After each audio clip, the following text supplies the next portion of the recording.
ನಮಸ್ತೆ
ಮಕ್ಕಳೇ, ಇವತ್ತು 7ನೇ ತರಗತಿಯ ಗಣಿತದ 3ನೇ ಅಧ್ಯಾಯವನ್ನು ಆರಂಭಿಸುವ.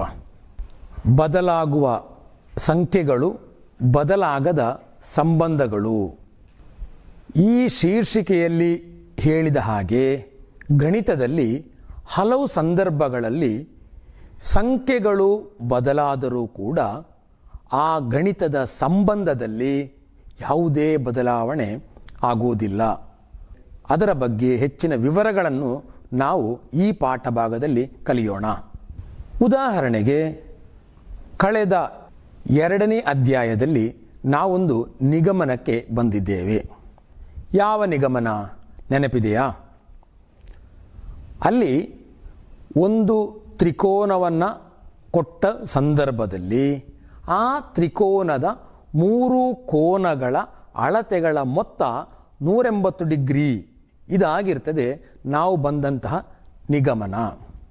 ಇದೇ ನಿಗಮನವನ್ನು ನಾವು ಇನ್ನೊಂದು ರೀತಿಯಲ್ಲಿ ಹೇಳಿದಾಗ, ಒಂದು ತ್ರಿಕೋನದ 3 ಕೋನಗಳೊಳಗಿನ ಸಂಬಂಧ ಏನು?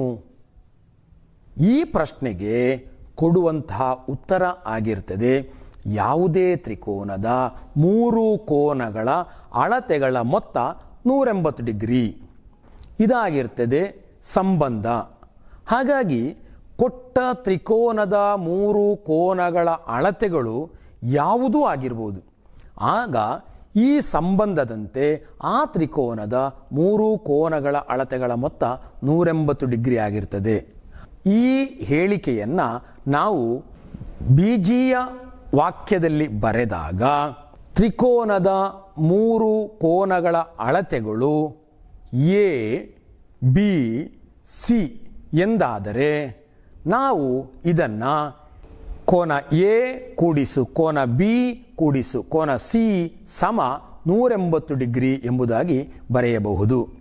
ಹಾಗಾಗಿ ತ್ರಿಕೋನದ ಸಂಬಂಧವನ್ನು ನಾವು ಹೀಗೆ ಹೇಳಬಹುದು. ಅಲ್ಲಿ ತ್ರಿಕೋನದ 3 ಕೋನಗಳಲ್ಲಿ ಯಾವುದಾದರೂ 2 ಕೋನಗಳ ಅಳತೆಯನ್ನು ಕೊಟ್ಟಾಗ 3ನೇ ಕೋನದ ಅಳತೆಯನ್ನು ಹೇಗೆ ಕಂಡುಹಿಡಿಯುವುದು? ಉದಾಹರಣೆಗೆ, ಕೋನ ಎ ಸಮ 50 ಡಿಗ್ರಿ, ಕೋನ ಬಿ ಸಮ 60 ಡಿಗ್ರಿ. ಹಾಗಾದರೆ 3ನೇ ಕೋನ ಸಿಯ ಅಳತೆ ಎಷ್ಟು? ನಮಗೊತ್ತುಂಟು, ಈ ತ್ರಿಕೋನದ ಕೋನಗಳೊಳಗಿನ ಸಂಬಂಧ. ಅದರ ಪ್ರಕಾರ ಕೋನ ಎ ಕೂಡಿಸು ಕೋನ ಬಿ, ಈ 2 ಕೋನಗಳ ಮೊತ್ತವನ್ನು 180 ಡಿಗ್ರಿಯಿಂದ ಕಳೆದಾಗ 3ನೇ ಕೋನದ ಅಳತೆ ಸಿಗ್ತದೆ. ಆಗ ಕೋನ ಎ ಅಂದರೆ 50 ಡಿಗ್ರಿ, ಕೋನ ಬಿ ಅಂದರೆ 60 ಡಿಗ್ರಿ. ಆ 2 ಕೋನಗಳ ಮೊತ್ತ 110 ಡಿಗ್ರಿ. ಆಗ ಕೋನ ಸಿಯ ಅಳತೆ ಅಂತ ಹೇಳುವಂಥದ್ದು 180 ಡಿಗ್ರಿಯಿಂದ 110 ಡಿಗ್ರಿಯನ್ನು ಕಳೆದಾಗ ಸಿಗುವಂಥದ್ದಾಗಿರ್ತದೆ ಕೋನ ಸಿಯ ಅಳತೆ. ಆಗ ಕೋನ ಸಿಯ ಅಳತೆ 70 ಡಿಗ್ರಿ ಆಗಿರ್ತದೆ. ಇದನ್ನಾಗಿರ್ತದೆ ನಾವು ತ್ರಿಕೋನದ ಸಂಬಂಧಗಳು. ಈ ಸಂಬಂಧವನ್ನು ಉಪಯೋಗಿಸಿಕೊಂಡು ನಮಗೆ ಬೇರೆ ಬೇರೆ ವಿಚಾರಗಳನ್ನು ಕಲೀಲಿಕ್ಕೆ ಸಾಧ್ಯ ಇದೆ. ಇನ್ನೊಂದು ಉದಾಹರಣೆ ನೋಡುವ. ಚಿತ್ರದಲ್ಲಿ ಒಂದು ಚೌಕ ಇದೆ. ಈ ಚೌಕದ ಸುತ್ತಳತೆ ಎಷ್ಟು ಹೇಳಬಹುದಾ? ಚೌಕದ ವಿಶೇಷತೆ ಏನು? ಚೌಕದ 4 ಭುಜಗಳ ಅಳತೆಗಳು ಸಮವಾಗಿದೆ. ಇದಾಗಿರ್ತದೆ ಚೌಕದ ಪ್ರತ್ಯೇಕತೆ. ಹಾಗಿರುವಾಗ ಇಲ್ಲಿ ಕೊಟ್ಟಂತಹ ಚೌಕದ ಸುತ್ತಳತೆಯನ್ನು ಕಂಡುಹಿಡಿಯುವುದು ಹೇಗೆ? ಈ ಚೌಕದ ಒಂದು ಭುಜದ ಅಳತೆ ಎಷ್ಟು? 2 ಸೆಂಟಿಮೀಟರ್. ಆಗ ಇದರ ಸುತ್ತಳತೆ ಅಂದರೆ ಏನು ಮಾಡಬೇಕದು ನಾವು? ಈ ಚೌಕದ 4 ಭುಜಗಳ ಅಳತೆಗಳನ್ನು ಕೂಡಿಸಬೇಕು. ಆಗ ಚೌಕದ ಸುತ್ತಳತೆ ಅಂದರೆ 2 ಕೂಡಿಸು 2 ಕೂಡಿಸು 2 ಕೂಡಿಸು 2 ಸಮ 8 ಸೆಂಟಿಮೀಟರ್. ಇಲ್ಲಿ ಚೌಕದ ಭುಜಗಳ ಅಳತೆಗಳು ಒಂದೇ ಆದ್ದರಿಂದ ನಾವು 2 4 ಸಲ ಬರೆದು ಕೂಡಿಸಿದ್ದೇವೆ. ಇಲ್ಲಿ 2 4 ಸಲ ಬರೆದು ಕೂಡಿಸುವ ಬದಲು ಇದನ್ನೇ ಇನ್ನೊಂದು ರೂಪದಲ್ಲಿ ಬರೆದರೆ, ಅಂದರೆ ಈಗ ಬರೆದಂತಹ ಕ್ರಮ ಆವರ್ತನ ಸಂಕಲನ, ಇದರ ಇನ್ನೊಂದು ರೂಪ ಅಂತ ಹೇಳುವಂಥದ್ದು ಗುಣಾಕಾರ ಆಗಿದೆ. ಹಾಗಾಗಿ ಇಲ್ಲಿ 2 ಕೂಡಿಸು 2 ಕೂಡಿಸು 2 ಕೂಡಿಸು 2 ಎಂಬುದರ ಬದಲಾಗಿ ಹೇಗೆ ಬರೆಯುವ? 4 ಗುಣಿಸು 2 ಸಮ 8 ಸೆಂಟಿಮೀಟರ್. ಆಗ ಚೌಕದ ಸುತ್ತಳತೆಯನ್ನು ಕಂಡುಹಿಡಿಲಿಕ್ಕಿರುವ ಸುಲಭ ಉಪಾಯ ಗೊತ್ತಾಯಿತು. ಹೇಗೆ? ಈ ಚೌಕಕ್ಕೆ 4 ಭುಜಗಳಿವೆ. ಹಾಗಾಗಿ ಈ ಭುಜದ ಅಳತೆಯ 4 ಮಡಿ. ಅಂದರೆ ಈ ಚೌಕದ ಭುಜದ ಅಳತೆ 2 ಸೆಂಟಿಮೀಟರ್ ಆದ್ದರಿಂದ ಇದರ ಸುತ್ತಳತೆ ಅಂತ ಹೇಳುವಂಥದ್ದು 2/4 ಮಡಿ. ಸರಿಯಾ? ಇನ್ನು ಇನ್ನೊಂದು ಚಿತ್ರ ಗಮನಿಸಿ. ಈ ಚೌಕದ ಭುಜದ ಅಳತೆ ಎಷ್ಟು ಸೆಂಟಿಮೀಟರ್? ನೋಡಿ, 5 ಸೆಂಟಿಮೀಟರ್. ಈ ಚೌಕದ ಸುತ್ತಳತೆ ಎಷ್ಟು ಸೆಂಟಿಮೀಟರ್? ನಮಗೊತ್ತುಂಟು. ನಾವು ಆಗ ಮಾಡಿದ ಅದೇ ರೀತಿಯಲ್ಲಿ ಚೌಕದ ಸುತ್ತಳತೆ ಅಂದರೆ ಆ ಚೌಕದ ಭುಜದ 4 ಮಡಿ. ಭುಜದ ಅಳತೆ ಅಂದರೆ 5 ಸೆಂಟಿಮೀಟರ್. ಆಗ 5/4 ಮಡಿ ಅಂದರೆ ಸುತ್ತಳತೆ ಸಮ 4 ಗುಣಿಸು 5 ಅಂದರೆ ಸುತ್ತಳತೆ ಸಮ 20 ಸೆಂಟಿಮೀಟರ್. ಆಗ ಇಲ್ಲಿಯೂ ಕೂಡ ಚೌಕದ ಸುತ್ತಳತೆ ಅಂದರೆ ಅದರ ಭುಜದ 4 ಮಡಿ, ಆಗ 20 ಸೆಂಟಿಮೀಟರ್. ಆಗ ನಮಗೆ ಗೊತ್ತಾದಂತಹ ವಿಚಾರ ಏನು? ಯಾವುದೇ ಚೌಕದ ಸುತ್ತಳತೆ ಅಂದರೆ ಆ ಚೌಕದ ಭುಜದ 4 ಮಡಿಯಾಗಿರ್ತದೆ. ಇದು ನಾವು ಕಲಿತುಕೊಂಡಂತಹ ಒಂದು ಸತ್ಯಾಂಶ. ಯಾವುದೇ ಚೌಕದ ಸುತ್ತಳತೆ ಅಂದರೆ ಅದರ ಒಂದು ಭುಜದ ಉದ್ದದ 4 ಮಡಿ ಆಗಿದೆ. ಹಾಗಾದರೆ ಈ ಸಂಬಂಧವನ್ನು ನಾವು ಅಕ್ಷರಗಳನ್ನು ಉಪಯೋಗಿಸಿ ಬರೆದರೆ ಹೇಗೆ?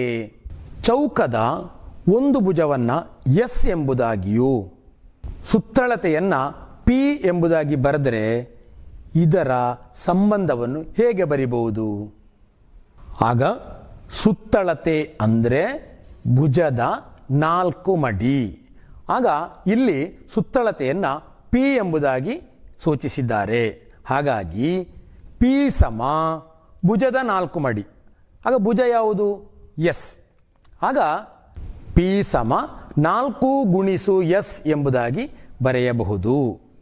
ಆಗ ಇಲ್ಲಿ ನಾವು ಗಣಿತದಲ್ಲಿ ಈ ರೀತಿಯ ಇಂಗ್ಲಿಷ್ ಅಕ್ಷರಗಳನ್ನು ಉಪಯೋಗಿಸಿ ಬರೆಯುವಂಥ ಸಂದರ್ಭದಲ್ಲಿ ಗುಣಾಕಾರ ರೂಪದಲ್ಲಿ ಹೀಗೆ ಗುಣಿಸು ಎಂಬುದಾಗಿ ಬರೆಯುವ ಕ್ರಮ ಇಲ್ಲ.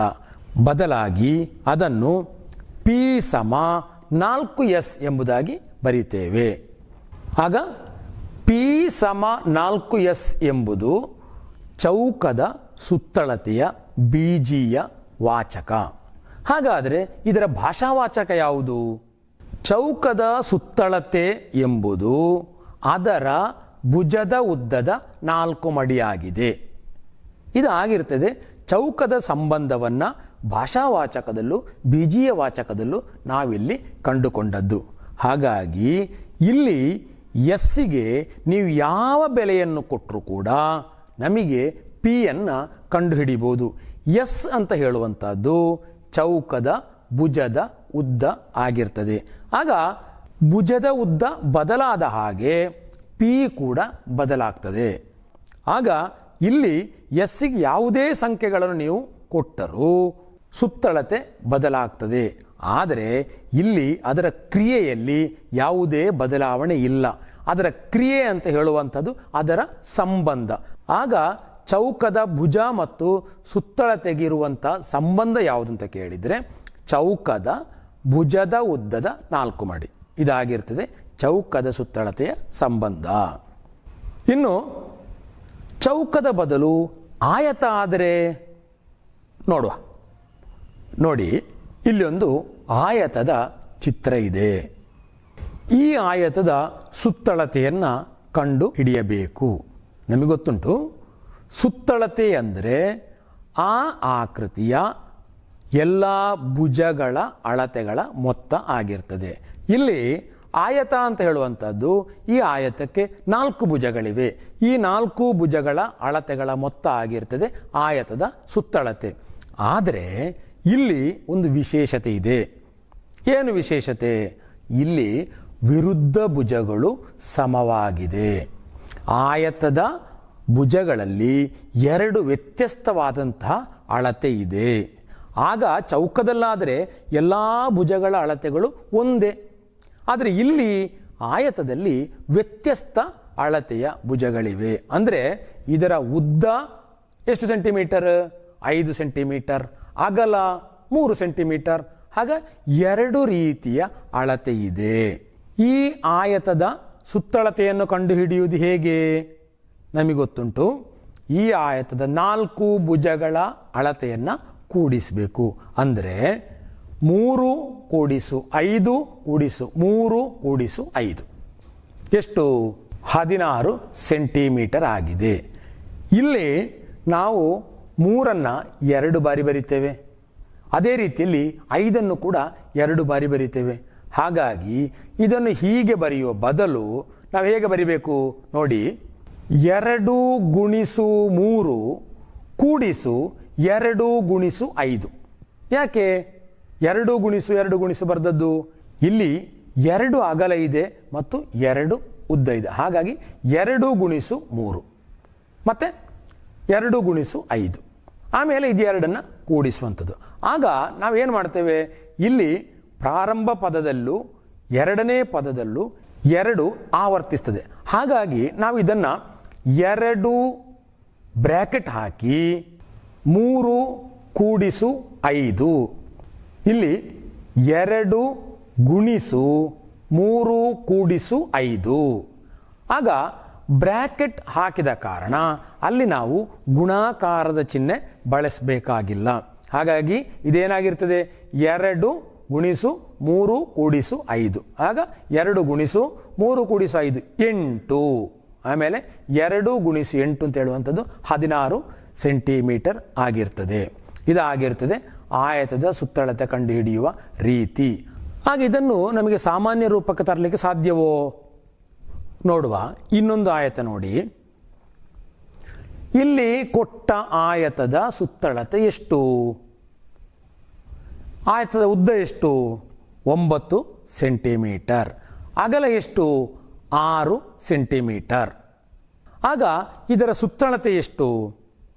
ಆಗ ಕಂಡುಹಿಡಿದ ಅದೇ ರೀತಿಯಲ್ಲಿ ಆಯತದ ಸುತ್ತಳತೆ ಸಮ 2 ಗುಣಿಸು 9 ಕೂಡಿಸು 2 ಗುಣಿಸು 6. ಇನ್ನು 2 ಗುಣಿಸು 9 ಕೂಡಿಸು 6. ಆಗ 2 ಗುಣಿಸು 9 ಕೂಡಿಸು 6 ಎಷ್ಟು? 15. ಆಮೇಲೆ 2 ಗುಣಿಸು 15 ಸಮ 30 ಸೆಂಟಿಮೀಟರ್. ಇಲ್ಲಿ 2 ಉದ್ದ 2 ಅಗಲ. ಹಾಗಾಗಿ ನಾವೇನು ಮಾಡ್ತೇವೆ? ಆ ಉದ್ದ ಮತ್ತು ಅಗಲವನ್ನು ಕೂಡಿಸಿ 2ರಿಂದ ಗುಣಿಸ್ತೇವೆ. ಯಾಕೆ 2ರಿಂದ ಗುಣಿಸುವುದು? ಅಲ್ಲಿ 2 ಉದ್ದ ಮತ್ತು 2 ಅಗಲ ಇದೆ. ಹಾಗಾಗಿ ಆಯತದ ಸುತ್ತಳತೆ ಅಂತ ಹೇಳುವಂಥದ್ದು ಏನಾಗಿರ್ತದೆ? ಉದ್ದ ಮತ್ತು ಅಗಲದ ಮೊತ್ತದ ಇಮ್ಮಡಿ. ಏನು? ಉದ್ದ ಮತ್ತು ಅಗಲದ ಮೊತ್ತದ ಇಮ್ಮಡಿ. ಆಗ ಚೌಕದಲ್ಲಾದರೆ ಚೌಕದ ಭುಜದ ಉದ್ದದ 4 ಮಡಿ. ಯಾಕೆ? ಅಲ್ಲಿ 4 ಭುಜಗಳು ಕೂಡ ಸಮವಾಗಿದೆ.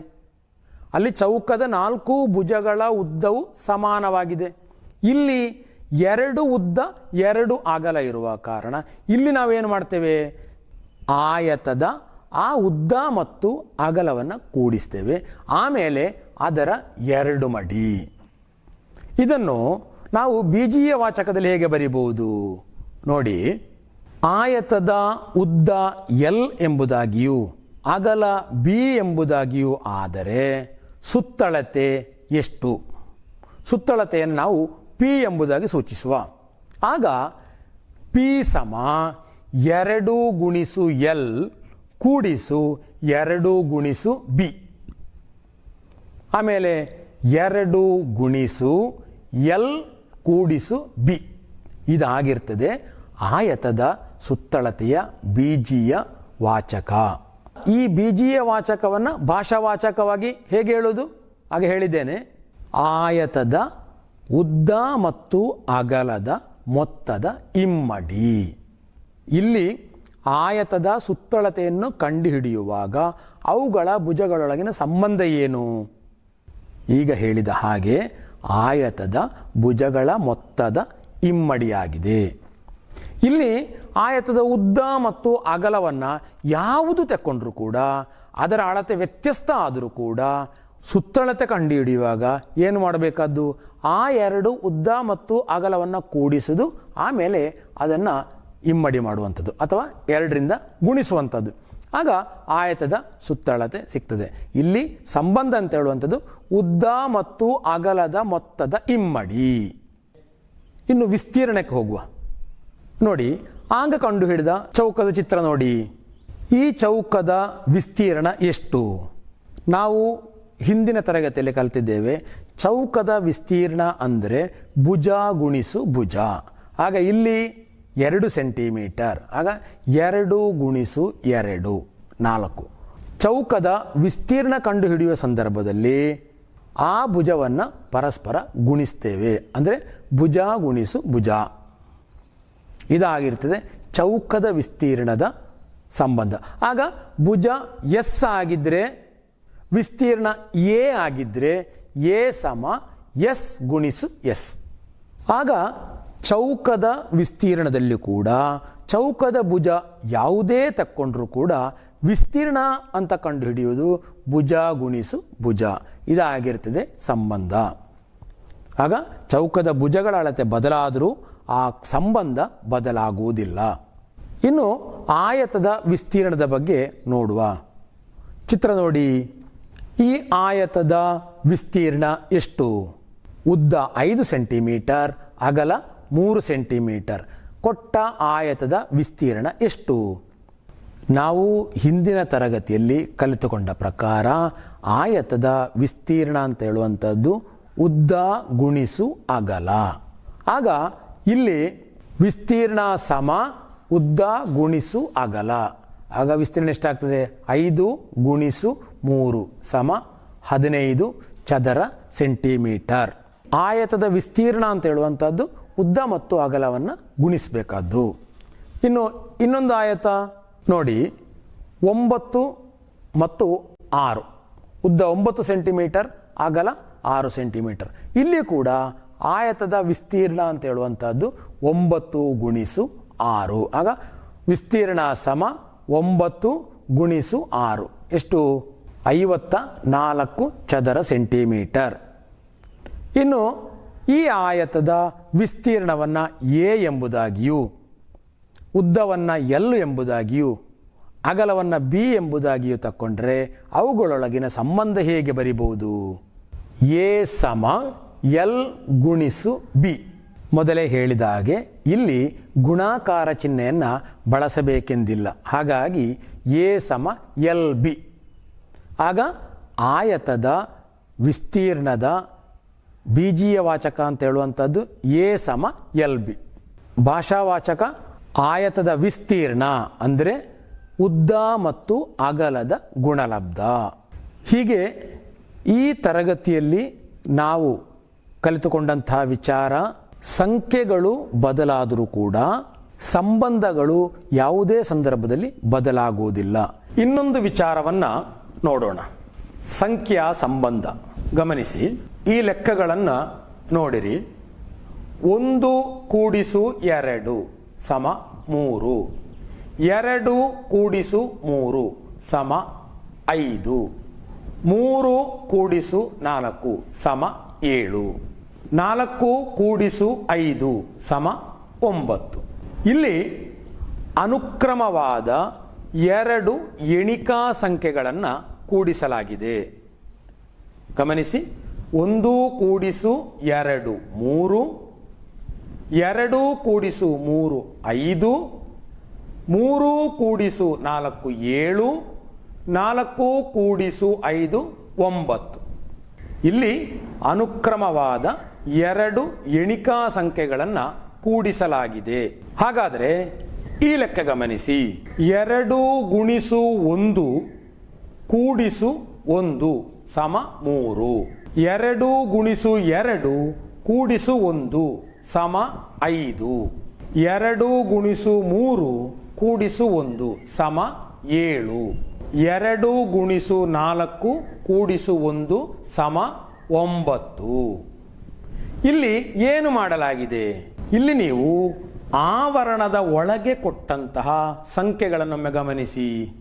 ಮೊದಲನೇ ಸಾಲಿನಲ್ಲಿ 2 ಗುಣಿಸು 1, ಎರಡನೇ ಸಾಲಿನಲ್ಲಿ 2 ಗುಣಿಸು 2, ಮೂರನೇ ಸಾಲಿನಲ್ಲಿ 2 ಗುಣಿಸು 3, ನಾಲ್ಕನೇ ಸಾಲಿನಲ್ಲಿ 2 ಗುಣಿಸು 4. ಅಂದರೆ ಇಲ್ಲಿ ಏನು ಮಾಡಿದ್ದೇವೆ? ಎಲ್ಲ ಸಾಲುಗಳಲ್ಲಿ ಕೂಡ ಎಣಿಕಾ ಸಂಖ್ಯೆಗಳ ಇಮ್ಮಡಿ ಆಗಿದೆ. ಎಣಿಕಾ ಸಂಖ್ಯೆಗಳ ಇಮ್ಮಡಿ ಮಾಡಿದ್ದೇವೆ. ಆಮೇಲೆ ಆ ಎಣಿಕಾ ಸಂಖ್ಯೆಗಳ ಇಮ್ಮಡಿಗೆ ಎಲ್ಲ ಸಾಲುಗಳಲ್ಲೂ ಕೂಡ 1 ಕೂಡಿಸಿದ್ದೇವೆ. ಆಗ ನಮಗೊಂದು ಉತ್ತರ ಲಭಿಸಿದೆ.